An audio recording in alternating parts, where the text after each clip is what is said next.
성경 말씀 한 절씩 교독하시겠습니다. 로마서 8장 31절에서 39절입니다. 그런즉 이 일에 대하여 우리가 무슨 말을 하리요? 만일 하나님이 우리를 위하시면 누가 우리를 대적하리요?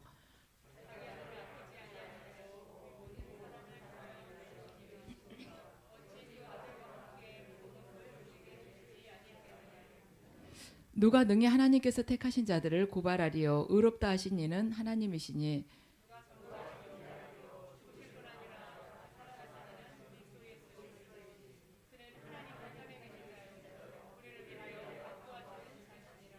누가 우리를 그리스도의 사랑에서 끊으리요? 환난이나 공고나 박해나 기근이나 적신이나 위험이나 칼이랴.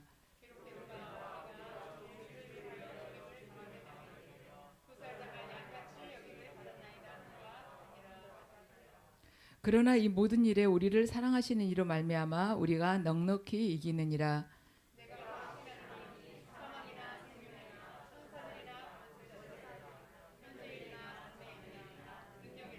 함께 읽으시겠습니다. 높음이나 깊음이나 다른 어떤 피조물이라도 우리를 우리 주 그리스도 예수 안에 있는 하나님의 사랑에서 끊을 수 없으리라. 아멘. 잠시 주님께서 허락하신 보혈의 은혜를 받으시겠습니다.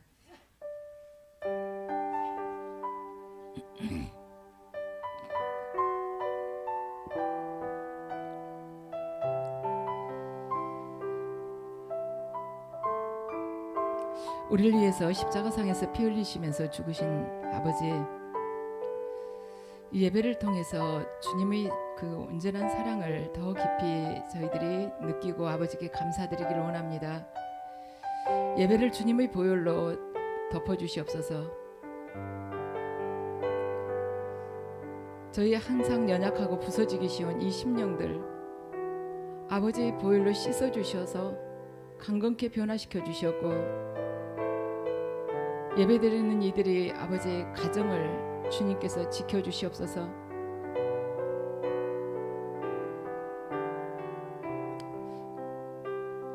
아직 믿지 않는 가족들이 있다면 복음을 받아들일 수 있도록 주님께서 그들의 심령 안에 있는 그 불신앙을 아버지께서 씻어주시었고, 온 가족이 주님 찬양하며 아버지 앞에 나아오게 하시옵소서.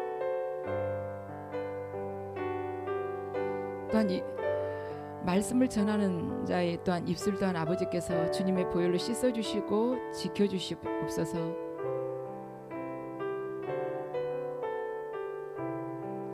예배 가운데 아버지 각자에게 보혈로 임재해 주셔서 병마로 고통받는 성도가 있다면 주님 병마로부터 해방되게 해주시었고, 지금 미혹 중에 있는 성도가 있다면 온전한 진리를 깨달을 수 있도록 저희 생각과 마음을 주님의 보혈로 덮어주시옵소서.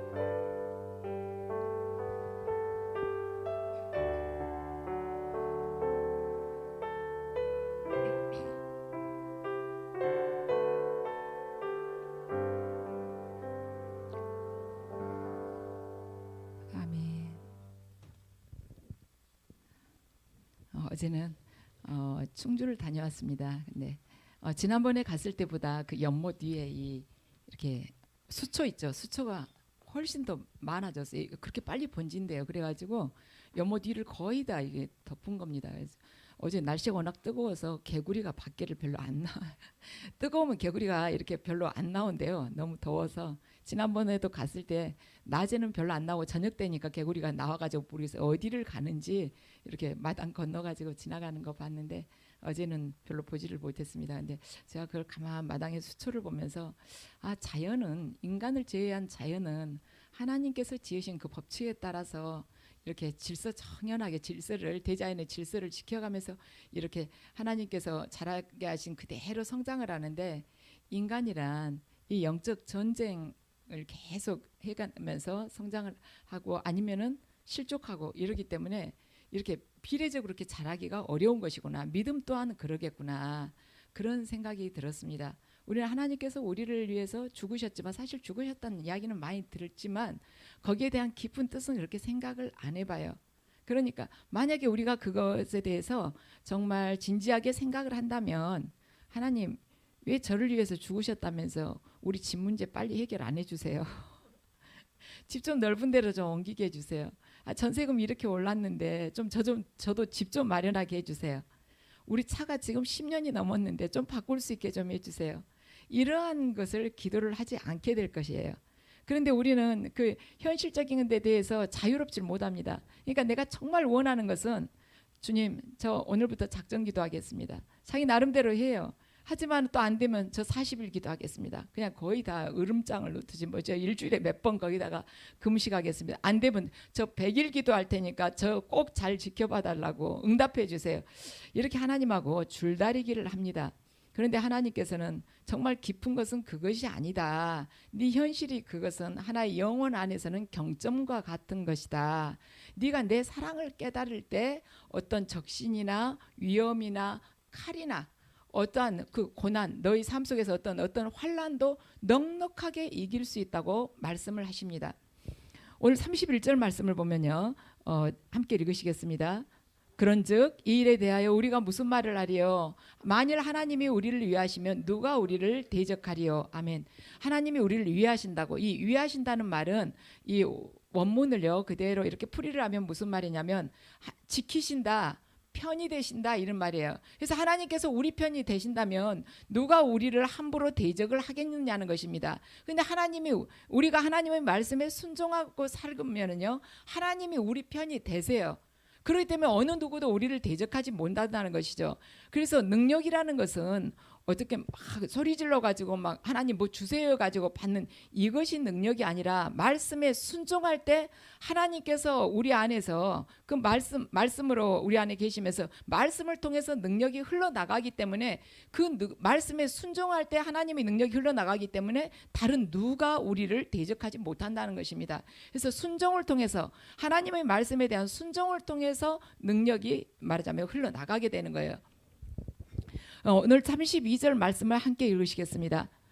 자기 아들을 아끼지 아니하시고 우리 모든 사람을 위하여 내주신 이가 어찌 그 아들과 함께 모든 것을 우리에게 주시지 아니하겠느냐. 아멘. 아들을, 그 독생자 아들을 아끼지 않고 내주신 분이 어찌 그 아들과 함께 모든 것을 우리에게 주시지 않겠느냐. 그 하나뿐인 독생자도 너희들한테 내주셨는데 너희 그 집 문제를 가지고 그렇게 안절부절하지 말아라. 이 우주를 지으신 분이 그거 하나 해결 못 해주겠느냐. 근데 지금은 너에게 그걸 해주면은 그것이 너에게 이로운 것이 아니라 오히려 악이 되니까 하나님께서 지금은 그 응답을 미루고 있는 것이란다. 우리는요 예수님께서 십자가상에서 죽으셨다는 그 이야기 수도 없이 많이 들었습니다. 들어도요 이제는 좀 무심상해졌어요. 왜냐하면 우리가 무심해졌다는 것을 어디서 알 수가 있냐면 세상을 향한 그 집착을 내려놓지 못한 것 보면은 예수님께서 십자가상에서 우리를 대신해서 죽으셨다. 그것을 우리가 삶으로 깨닫고 살지 않는다는 것을 바로 그때 느낄 수가 있는 거예요. 나의 그 옛사람 세상에 대한 집착을 내려놓지 못할 때. 예수님께서 부활하셨다는 이야기도 우리 많이 들었습니다. 그런데 그것을 이제는 들어도 너무 그냥 당연하게 생각을 하고는 그냥 지나쳐 버려요.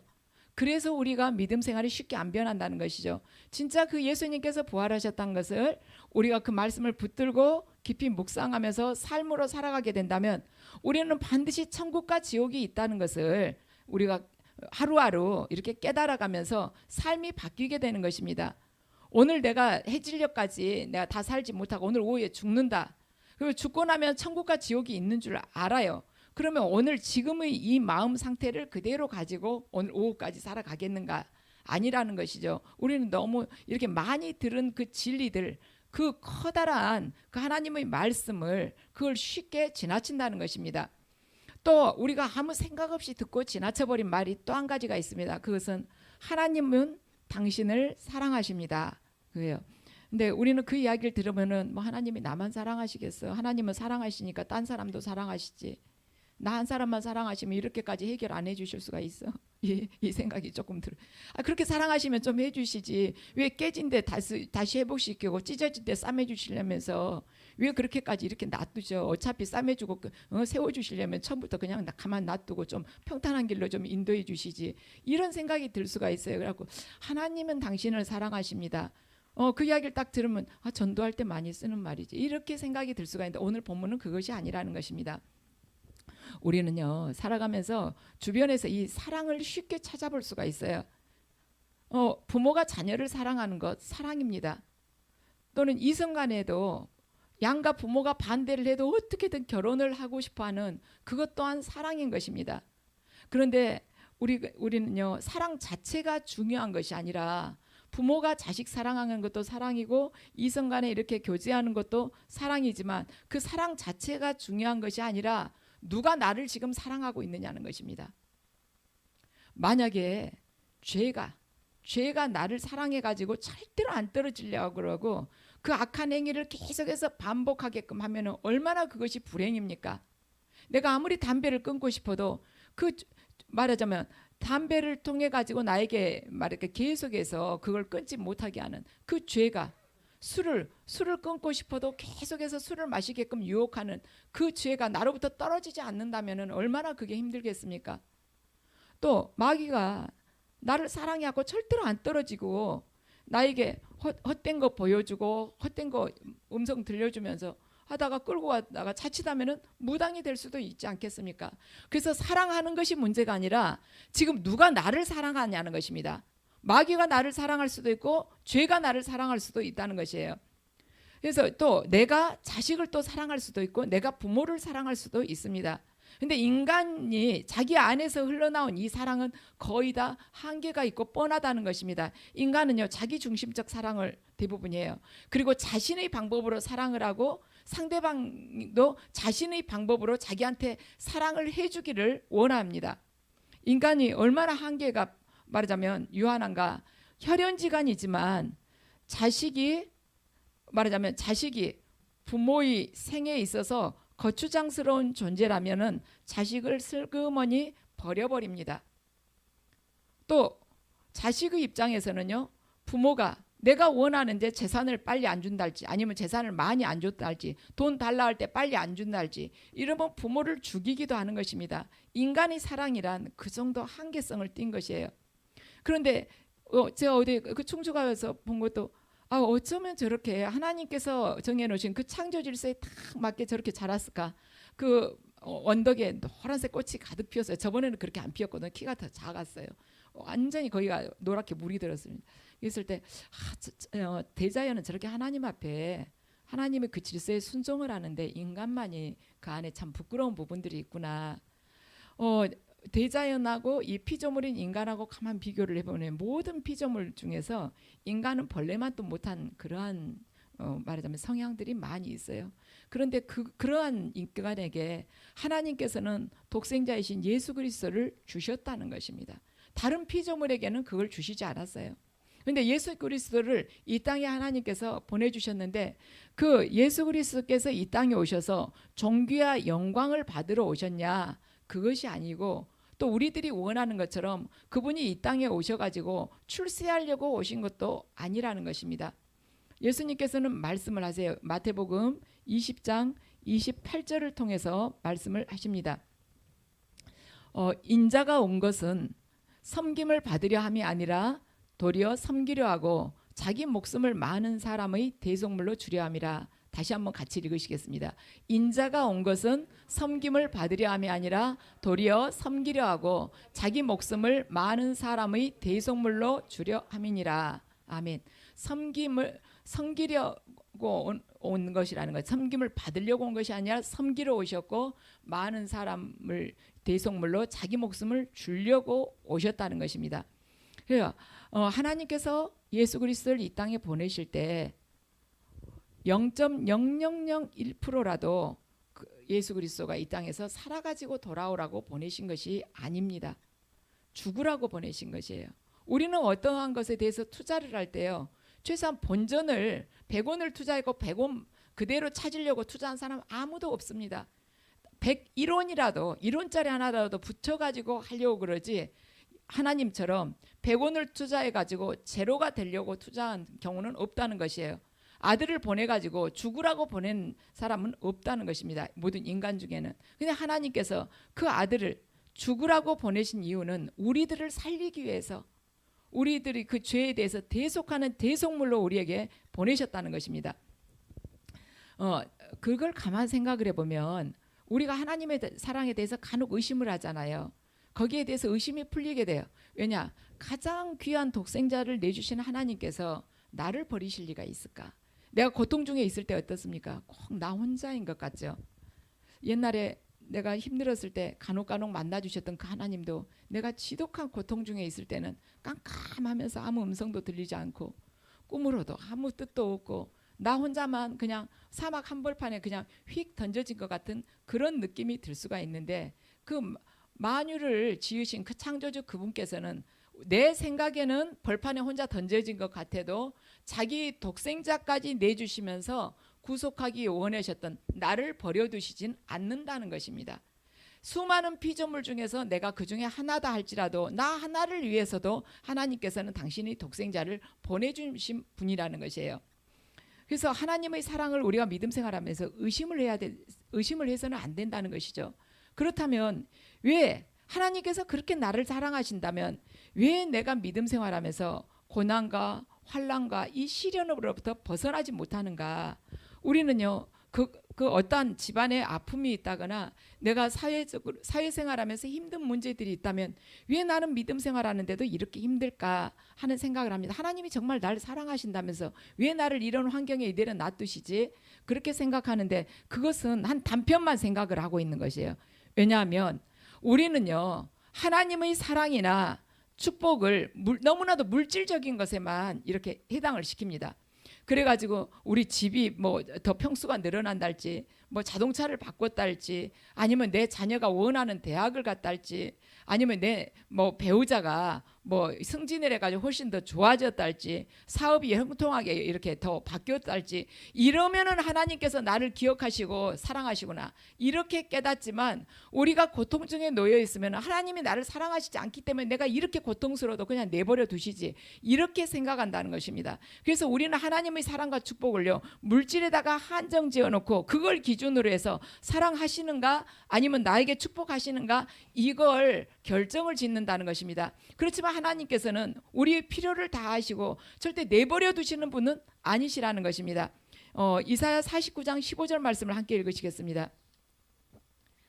여인이 어찌 그 젖먹는 자식을 잊겠으며 자기 태에서 난 아들을 긍휼히 여기지 않겠느냐. 그들은 혹시 잊을지라도 나는 너를 잊지 아니할 것이라. 아멘.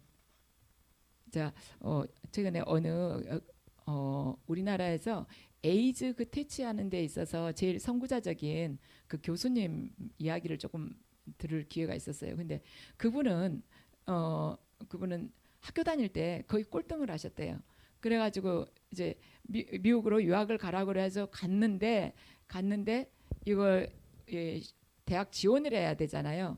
해야 되는데 처음에 한 군데서 이렇게 받아줬는데 그 학교를 계속 다니질 못했대. 왜냐하면 점수가 안 나와가지고. 그래서 우리나라 같으면 뭐죠? 그 학사 경고처럼 제적을 당한 거예요. 1년 다니다가. 그래가지고 어떻게 하나 이제 결혼까지 했고, 그 이분이 사시는 그 동네가 그렇게 큰 동네가 아닌가 봐요. 시골인가 봐요. 그래가지고 그 작은 동네에서 그 아주 오래전에 몇십 년 전에 미국으로 유학을 간다니까 그 교회에서도 유학 가서 잘하라고 예배까지 다 드려주셨대요. 그리고 동네에 다 소문이 난 거예요. 그런데 1년 다니다가 이제 점수가 안 돼가지고 이게 학교에서 딱 제적을 당한 것입니다. 근데 다른 학교로 옮겨가자니 점수가 너무 나쁘니까 지원을 할 수가 없는 거예요. 그래가지고는 온 미국에다 수없이 이제 지원을 많이 했는데 다 떨어지고, 나중에 몇 달 지나니까 어디서 한 군데서 연락이 왔더래요. 가지고 그 연락을 받는데도 그 봉투를 열지를 못하겠대. 너무 떨려가지고 그동안 하도 많이 떨어져서. 그런데 거기서 오라고 연락이 왔는데, 거기 사연이 뭐냐면 우리 학교에서 너 거 말하자면 그 원서 지원서를 다 우리가 다 검토를 했다. 그랬는데 전부 다 받지 말자고 했는데 너를 받자는 사람이 딱 한 명 있었다. 학교 교수 중에서. 그래갖고 너가 우리 학교를 오기는 오되 너는 그 교수한테만 배우라고. 다른 강의 못 듣는다. 하고 이제 그 교수님이 내가 그러면 혼자 나 혼자한테만 그냥 들으라고 내가 받겠다 이런 것이에요. 근데 이분이 자기가 안 갈 수가 없대요. 왜냐하면 결혼도 했지. 고향에서 유학 간다고 떠나올 때는 너무너무 거창하게 다 베풀어줬지. 근데 곧 빠져가지고 돌아갈 수가 없잖아요. 근데 공부를 해도 그렇게 안 되더랍니다. 안 외워지고. 그런데 이분 간증이 뭐냐면 자신이 그럴 때마다 이렇게 아주 아슬아슬하게 하나님께서 사람 한 명을 거미줄 같이 간당간당하게 한 명 대주시고 또 이분한테만 겨우겨우 배웠는데 또 다시 에이즈, 그때가 에이즈 막 발생하고 한 2년 됐을 때래요. 에이즈 쪽에서 유명한 그 교수, 대학 교수가 어떻게 방문을 해가지고 이 교수하고 이렇게 어떻게 알게, 자기는 원래 에이즈 연구하려고 안 했대요. 원래는 유전공학을 하고 싶었는데 자기를 받겠다는 사람이 에이즈를 연구하는 교수님이하고 그분한테 가서 배울 것이 뭐 에이즈밖에 못 배우지. 그래가지고 자기 꿈하고는 전혀 다른 것을 간 거예요. 그랬는데 이 교수님이 이제 에이즈 쪽 학자니까 그 에이즈 계통의 유명한 학자가 이분하고 이렇게 교류를 하면서 이 지금 현재 우리 한국 이 교수님도 알게 된 것이에요. 그래가지고 이렇게 한 사람 한 사람 간신히 하나님이 그때마다 역사를 해주셔가지고 이렇게 됐다 하면서 이분 하시는 말씀이 자기는 점수를 해가지고는 도저히 될 수가 없는데 그 시대에 원치도 않는, 원래 유전공학 하려 했는데 원치도 않게 에이즈 전공인 분만 자기를 데리고 맞아요 막 뽑아준다 해갖고 거기 가서 어쩔 수 없이 그 공부를 하게 됐고, 한국에서는 그게 미개척 분야여가지고 어쩔 수 없이 자기가 밖에서 공부하다 한국 와보니까 자기한테 뭐라고 하냐면 에이즈에 대한 선구자라고 말을 하는데 자기 사실 길이 없어서 그랬는데 이것마저도 하나님께서 다 열어주신 거라고 그렇게 말씀하셨어요. 그래서 우리는 사방이 다 막혀버리고 자기는 정말로 공부에 대해서 소질이 없었대요. 소질이 있었으면 자기가 꼴찌를 했겠냐고 그러시는 거예요. 근데 사방이 다 막히고 아무 소망이 없는 것 같아도 우리가 하나님 말씀 꽉 붙들고 있으면요, 하나님은 그 상황에서 정말 미세한 틈을 하나씩 하나씩 열어주시면서 반드시 인도해 주시는 신실하신 하나님이시라는 것입니다. 그래서 소망을 잃으시면 안 돼요. 소망. 자, 고난, 우리가 고난 중에 있는데 우리 저나 여러분이나 고난 안 겪어본 사람이 있습니까? 다 고난 중에 있어 봤고 현재 또 고난 중에 있으실 수 있어요. 근데 고난 당하는 말하자면 하나님 백성의 운명은 누가 결정하느냐? 그것은 고난 당하고 있는 그 사람의 운명은 돈을 많이 가진 재벌이 결정해 주는 것도 아니고 권력자가 결정해 주는 것도 아니고 마귀가 결정해 주는 것이 아닙니다. 하나님만이 그 사람 운명을 결정해 줄 수가 있다는 것입니다. 그래서 성도들은요, 하나님 허락 없이는 그 누구도 우리들이 머리털 하나도 건드릴 수가 없다는 것입니다. 그래서 지금 좀 힘들더라도요, 로마서 8장 28절의 말씀이 있죠. 합력해서 선을 이루기 위한 과정이다. 여러분들 나중에 시간이 지나고 나서야 그때야 꼭 내가 과거를 생각해 보니 로마서 8장 28절 말씀이었습니다. 이렇게 하실 필요가 있습니까? 지금부터 기쁘게 고백하는 거예요. 함께 읽으시겠습니다. 우리가 알거니와 하나님을 사랑하는 자 곧 그의 뜻대로 부르심을 입은 자들에게는 모든 것이 합력하여 선을 이루느니라. 지금 고난 중에 계신 여러분들, 지금 이것이 합력해서 더 큰 선을 이루기 위한 징검다리라는 것입니다. 그래서 오늘 찌푸리고 그때 가서 감사하지 마시고요, 오늘부터 미리 감사를 하는 것입니다. 감사하세요. 감사. 그래서 낙심하지 말고 영적 침체에 빠질 필요가 전혀 없다는 것입니다. 하나님께서 우리를 고통 중에서 죽이시려고 생각을 하셨다면, 그렇게 죽이시려고 생각하셨다면 뭐하러 우리를 위해서 독생자를 이 땅에 내보내셔가지고 십자가에 죽게끔 만드십니까? 이 세상 아무리 바보가 자기가 뭐 투자해가지고 아예 그냥 꽝 바닥치고 또 자기 아들까지 그 투자한 거기다가 같이 주면서 죽게끔 그렇게 만드는 바보가 어디가 있겠습니까?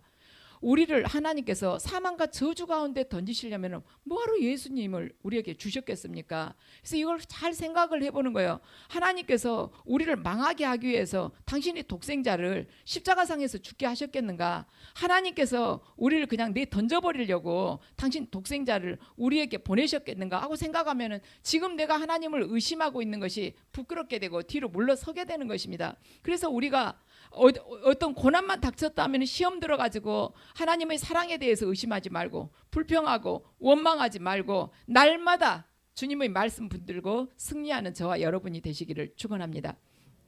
자, 33절과 34절 말씀을 읽으시겠습니다. 누가 능히 하나님께서 택하신 자들을 고발하리요 의롭다 하신 이는 하나님이시니 누가 정죄하려 죽으실 뿐 아니라 다시 살아나신 이는 그리스도 예수시니 그는 하나님 우편에 계신 자요 우리를 위하여 간구하신 자신이시니라. 아멘.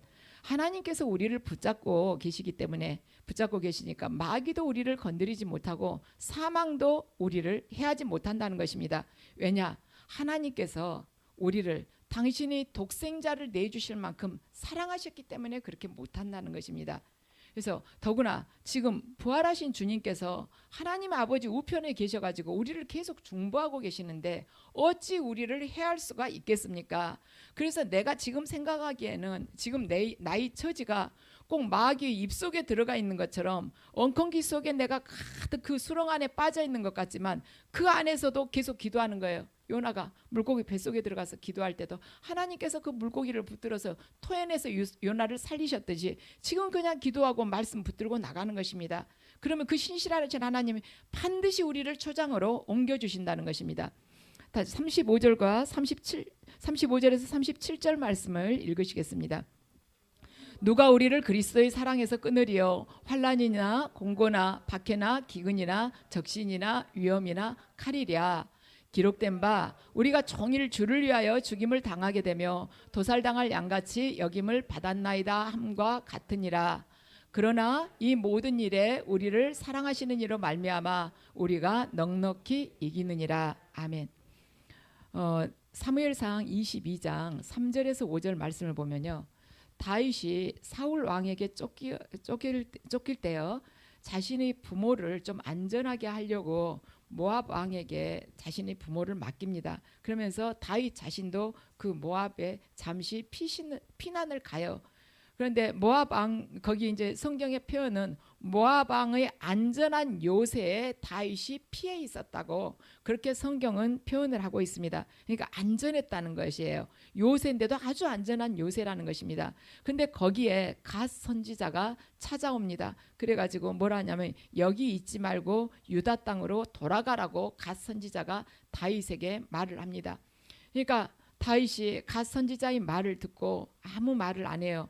지금 사울 왕이 나를 죽이려고 하는데 제가 어떻게 유다 땅으로 돌아가겠습니까? 이렇게 반문을 하지 않습니다. 그리고는 아무 말 하지 않고 유다 땅으로 돌아가요. 저는 지금도 이렇게 목숨의 위협을 받고 있는데 제가 왜 유다 땅으로 돌아가야 되죠? 왜 제가 여기 피신에 있는 것이 더 안전한데 저한테 가라고 하십니까? 왜 하나님께서 그렇게 말씀하셨죠? 이렇게 되묻지를 않습니다. 바로 이것이 다윗의 믿음이라는 것입니다.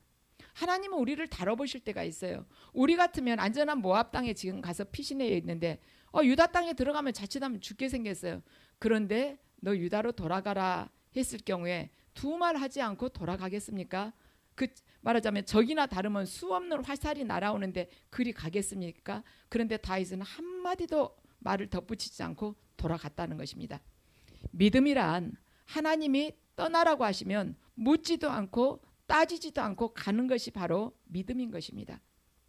그 길을 걸어가는 자들이 반드시 세상이 감당할 수 없는 그 삶을 살아가는 것이고 그 길을 걸어간 자들이 성경에 기록된 믿음의 거장들인 것입니다. 우리는 믿는다 하고 하나님 앞에 순종한다 하면서도 막상 그 상황이 닥치면 뒤로 물러서요. 제가 어제도 충주에서 말씀을 드렸지만 제가 그 페루 그 장로님 이야기 듣고는 제 믿음이 얼마나 형편없는지를 제가 알게 됐습니다. 그 장로님이 그 페루 리마에서 아마존 그 정글에 비행기로 1시간 조금 남짓 가면은 아마존 정글을 갈 수 있다고 그랬어요. 근데 거기는 선교사들이 갔다 오면 며칠 못 견디고 그냥 다 선교사들이 그냥 돌아온다. 너무너무 불편해가지고 그래서 저는 딱 그 이야기 듣는 순간 아유 한번 가보고 싶네요 그랬어요. 왜냐하면 그 정글에서는 도대체 얼마나 척박한 환경 속에서 선교를 하고 있는지 제가 보고 싶었습니다. 그런데 그 다음 이야기를 듣고는 가보고 싶단 말을 더 이상 안 했어요. 왜냐하면 뭐라고 하셨냐면은 거기는 아마존 정글은 전기가 안 들어온다 했습니다. 전기가 안 들어오고 수도가 없대요. 그래서 제가 그러면 수도가 없으면 어떻게 해요? 그랬더니 그냥 거기 물 먹고 산대요. 그렇기 때문에 그 정글에서 사는 사람들은 50을 넘긴 사람이 별로 없대요. 물이 더럽기 때문에 더러운 물을 먹고 금방 오래 못 사는 거죠. 병 때문에. 그리고 전기가 안 들어오면 그러면 어떻게 해요? 그랬더니 밤에 2시간 정도 잠깐 전기를 준대요. 뭐 어떻게 태양열처럼 어떻게 끌어 모아서 하는지. 그러고는 그 외에는 전기가 없다. 인터넷 안 됩니다.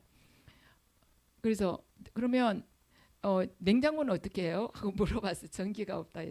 그랬더니 냉장고 없이 산대요. 그러면 음식은 어떻게 해요? 했더니 그날에서 그날 먹고 산대요. 거기까지는 그래도 조금 괜찮은데 제가 가만히 상상을 해보니까 전기가 안 들어오면 방이 어디 밤중에 사방다 다 깜깜하잖아요. 그럼 독사가 기어가도 모르잖아요. 뱀이 방에 들어와도 그게 보입니까? 그걸 가만히 생각하니까 그리고 장로님이 한마디 더 붙였어요. 거기 들어가려면 비행기에서 내려가지고 거기까지 배로 들어가야 된다고. 그 이야기 딱 하면서 어머 늪지대 저기 악어도 많은데 제가 어디 기사 최근에 봤거든요.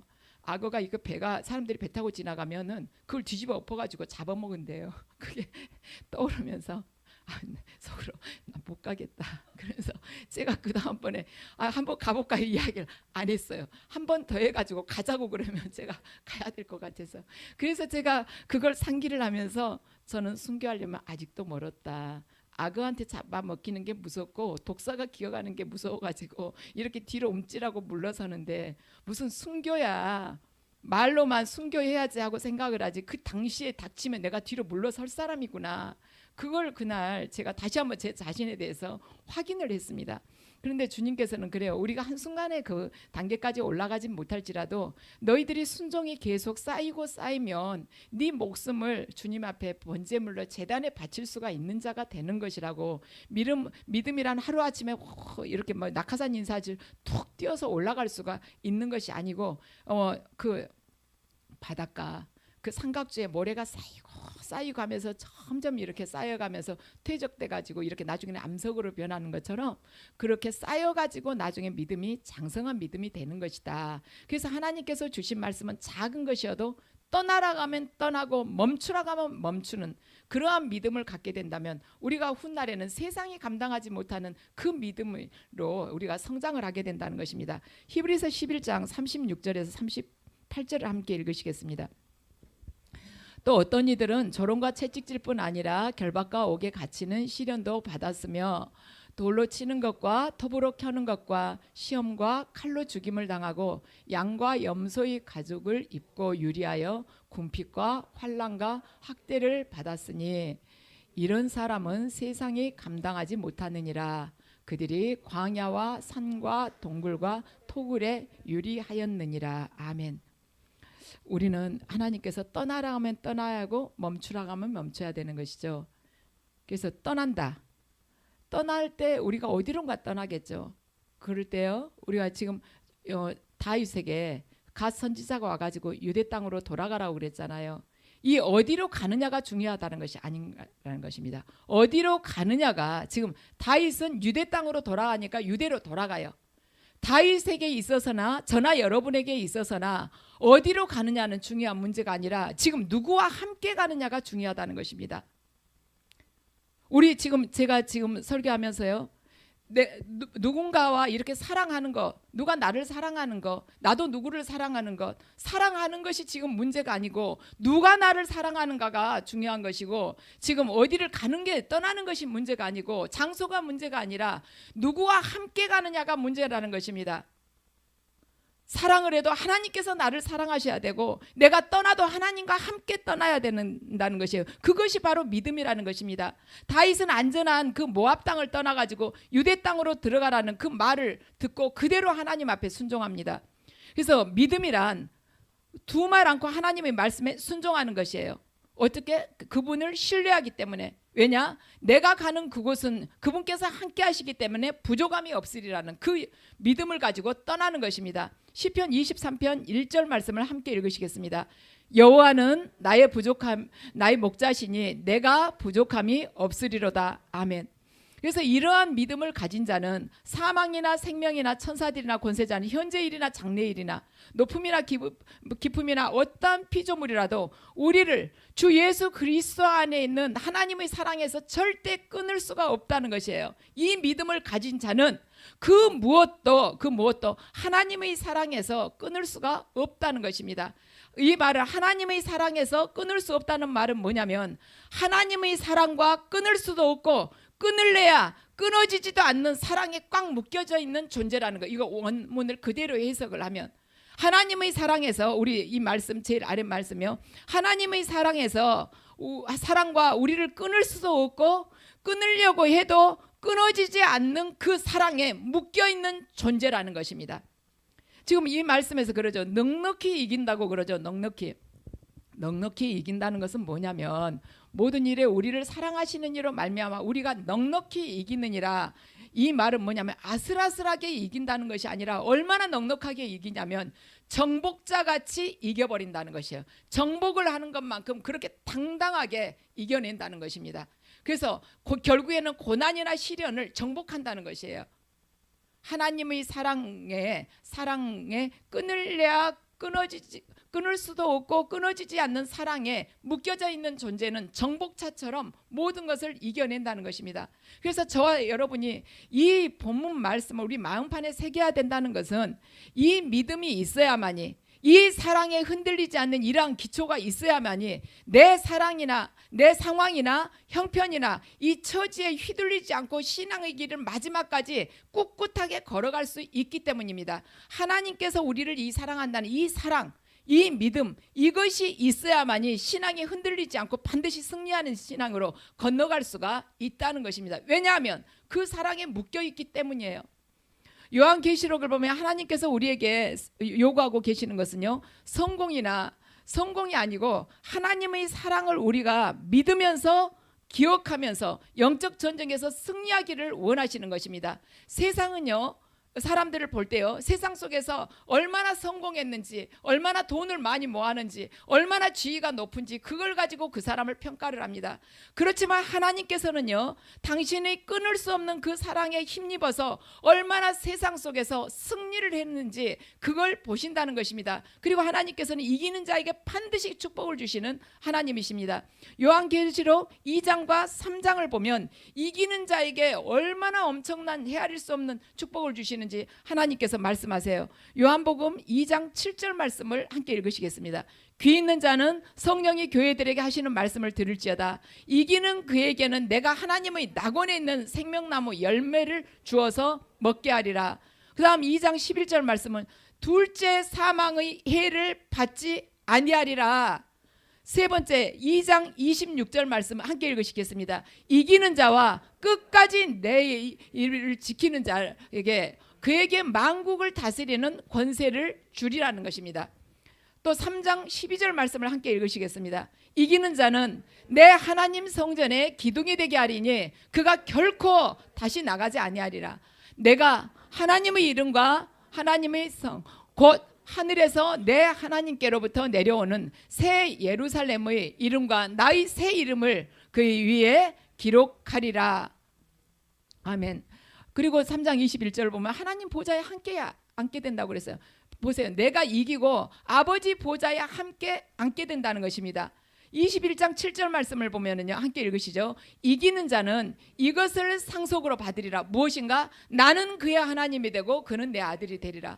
이보다 더 엄청난 은혜가 어디가 있겠습니까? 그분이 나의 하나님이 되고, 그분이 나 모른다 하면 아무 소용없는 거예요. 교회 수십 년 다녀도. 근데 그분이 내 하나님이 되신다는 것입니다. 그리고 말하자면 우리는 그분이 아들이 된다는 것이에요. 근데 아들로 삼아 주시겠다는 것입니다. 그 큰 은총이 누구한테 주어지는가?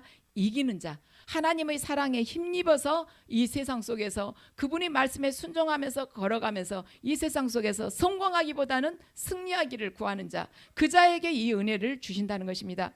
여러분, 하나님께서는 예수 그리스도의 죽음을 통해서 구속하신 하나님의 백성 가운데서 이기는 자를 위해서 여러분과 제가 헤아릴 수 없는 많은 축복을 하나님께서는 지금 예비해 놓으셨습니다. 그래서 여러분, 풀이 꽃과 같은 세상의 영광의 일이 일비하시겠습니까? 아니면 하나님의 아들이 되고 그분이 보좌에 함께 앉는 그 영원한 축복을 누리시겠습니까? 여러분의 영원한 만세반석, 여러분 각자에게 만세반석이 있습니다. 그 만세반석이 무엇입니까? 그 여러분이 생각하고 있는 그 만세반석이 예수 그리스도의 보혈과 맞바꿀 만큼 그만큼 큰 값어치를 가지고 있습니까? 여러분, 우리는 이 땅에 사는 동안에 우리가 다시는 붙잡을 수 없는 지금 이 기회의 시간을 지금 살아가고 있는 것입니다. 여러분에게 다가오는 이 영적 전쟁을 하나님의 독생자이지만 우리의 죄를 대신하여서 십자가에서 친히 죽으신 예수 그리스도를 바라보면서 정복하면서 승리해 나가시기 바랍니다. 그리고 하나님께서 약속하신 그 축복, 예비해 놓으신 그 축복을 모두 받아 누리시기를 축원합니다. 여러분들이 맞이할 그 영원한 시간이 요한계시록의 이 축복으로 가득하시기를 예수 그리스도의 이름으로 축원합니다. 아멘.